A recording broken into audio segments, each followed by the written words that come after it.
They say Ford builds them tough, and for once, the marketing slogan and the truth actually shook hands.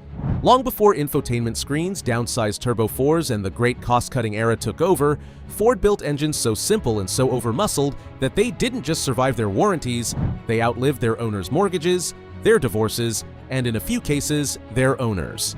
Today, we're counting down 9 old Fords that were truly built to last forever. At number 9, it's the Ford Ranger. Do you know what the most underestimated truck in America is? It's the one nobody bragged about. While everyone was busy worshiping full-size pickups, the little Ranger just quietly went to work every single day for almost 30 years and never asked for a thank you. Here's the thing, the Ranger survived precisely because Ford refused to overthink it. From 1983 onwards, it was a body-on-frame truck with leaf springs out back and an engine bay you could practically climb inside. No clever electronics to betray you at the worst possible moment. Just honest, boring, indestructible engineering. The hero here was the 2.3-liter Lima 4-cylinder. It made power numbers that would embarrass a modern lawnmower, but it would idle through a heat wave, start in a blizzard, and rack up 250,000 miles while doing it. Was it fast? Absolutely not. 0 to 60 happened on a schedule it set for itself. Was the interior plush? It was hard plastic and good intentions. But the Ranger didn't care about your comfort. It cared about showing up, and it always did. At number 8, it's the Ford Mustang Fox Body. Now, here's a car that earned immortality the hard way by being abused for 40 years and refusing to die anyway. The Fox Body Mustang, built from 1979 to 1993, was never a luxury object. It was light, it was cheap, and it was raw. But under that long hood sat one of the most beloved engines Ford ever made, the 5-liter V8, the legendary 302. In its 1987 to 1993 high-output form, it made a real 225 horsepower, which back then was enough to humble cars costing twice as much. And here's what made the 5-liter special: it was almost impossible to kill. The architecture was old-school pushrod simplicity, understressed from the factory, and so easy to work on that grown men learned to wrench in their own driveways just to keep one running. You could thrash it, mod it, beat on it at the drag strip every weekend, and it would just keep firing. Of course, no Fox Body is perfect. Russ treated these things like a buffet, and most of them got modified by someone who probably shouldn't have owned a screwdriver. And yet, decades later, they're still everywhere. Still loud, still grinning, still refusing to grow old gracefully.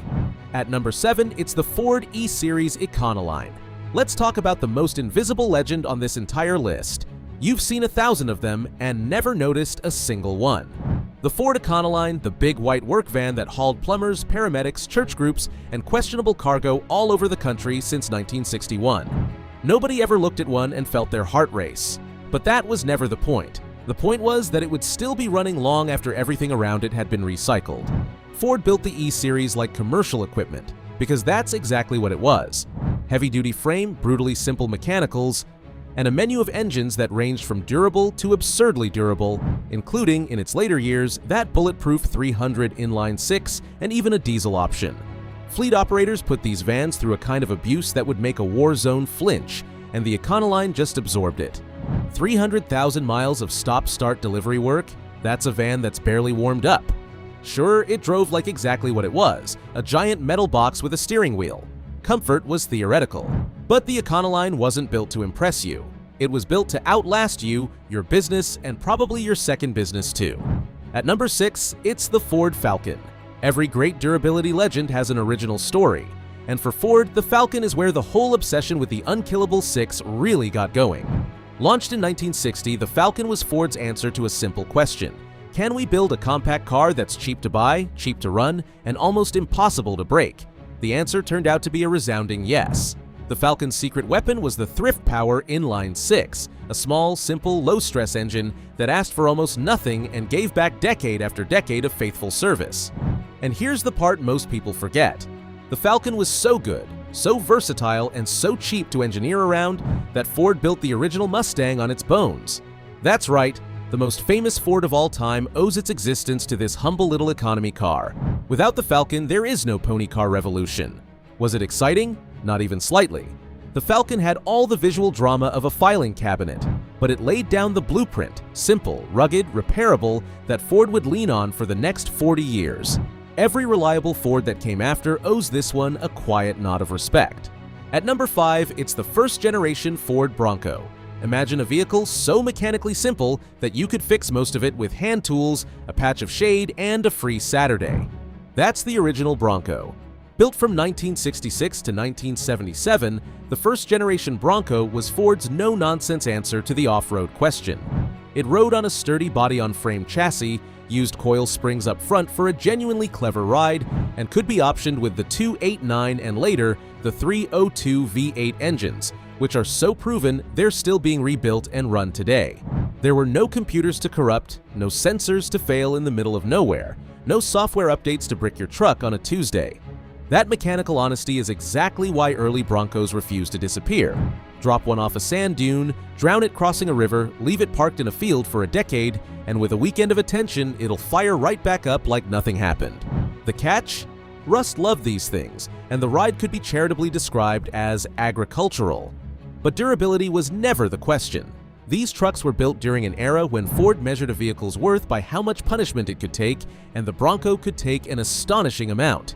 At number 4, it's the Ford 460 Big Block. Some engines are built for bragging rights. This one was built for hauling the impossible up a mountain and doing it for 500,000 miles. Meet the Ford 460, the 7.5-liter big block from the famous 385 engine family.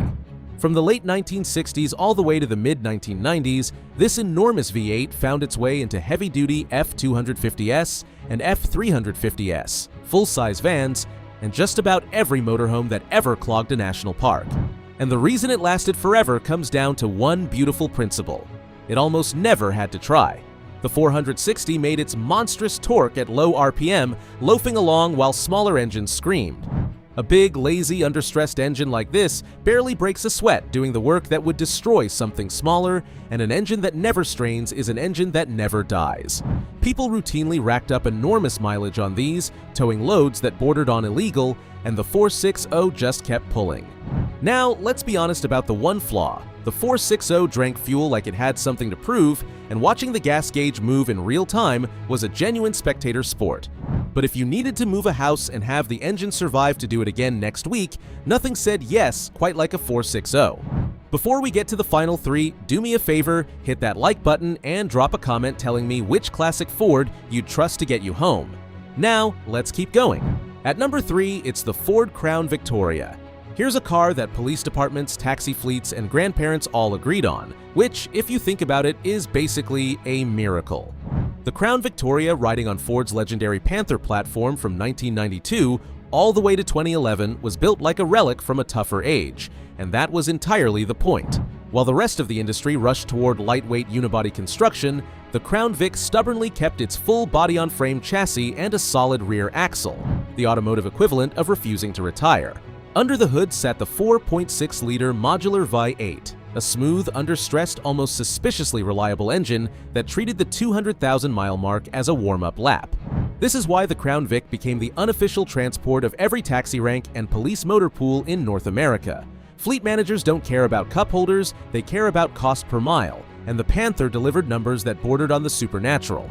Idling for 16 hours a day, slammed into curbs, never gently treated, and still they soldiered past 300,000 miles.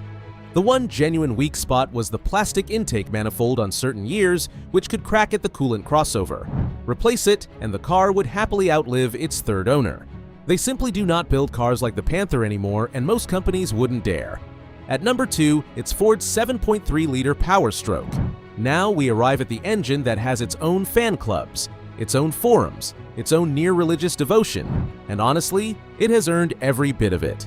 The 7.3-liter Power Stroke 5.8 turbo diesel, fitted to Ford's heavy-duty trucks from 1994.5 through 2003, isn't really a Ford engine at all in spirit. It was built by Navistar, and it was engineered like a piece of industrial machinery that happened to find itself in a pickup. Cast iron everything, a tough, hydraulically actuated injection system, and a build quality so stout that owners speak of these engines in terms of when they'll hit 400,000 miles. Not if. That's the magic of the 7.3. It was never the fastest diesel. Even in its strongest form, it made horsepower numbers a modern truck laughs at, and it warmed up at roughly the pace of a slow sunrise. But raw speed was never the mission. Survival was. These engines have outlasted entire transmissions, multiple owners, and the trucks they were originally bolted into. People literally pull good 7.3s out of rusted-out trucks to drop into something newer. Pair that legendary engine with the Brickhouse Super Duty chassis it launched in for $1999, and you get one of the most genuinely immortal vehicles Ford has ever produced. There's a reason clean ones still sell for absurd money today. At number 1, it's the Ford F-Series and the 4.9-liter 300 Inline-Six. If Ford ever had a "we peaked here" moment of pure, humble, indestructible engineering, it was this. The F-Series powered by the 300 Inline-Six. Built from 1965 all the way to 1996, the 4.9-liter 300 cubic inch straight six is, for a lot of Ford people, the single most unkillable engine the company ever made, and the case is hard to argue with. It used a heavy, robust block with 7 main bearings supporting the crankshaft, which is the kind of over-engineering you usually only see in equipment that's expected to run non-stop. It made its torque right off idle, which is exactly what a work truck wants, and it did the job with a stubborn, low-revving patience that bordered on monastic.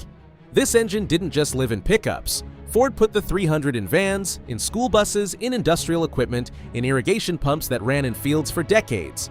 It was so trusted that people deliberately sought out the truck because of the engine. 300,000 miles on basic oil changes wasn't a legend, it was the reality. Was it fast? Don't insult it with the question. It moved with the urgency of a continental drift. But the 300-powered F-Series wasn't built to win a race. It was built to start every morning for 30 years, haul whatever you threw at it, and ask for nothing but clean oil in return. That's not a vehicle. That's a handshake that lasts a lifetime. And that's the list. 9 Fords that didn't just survive the decades, they made a mockery of them. We hope you enjoyed this video. As always, thanks for watching.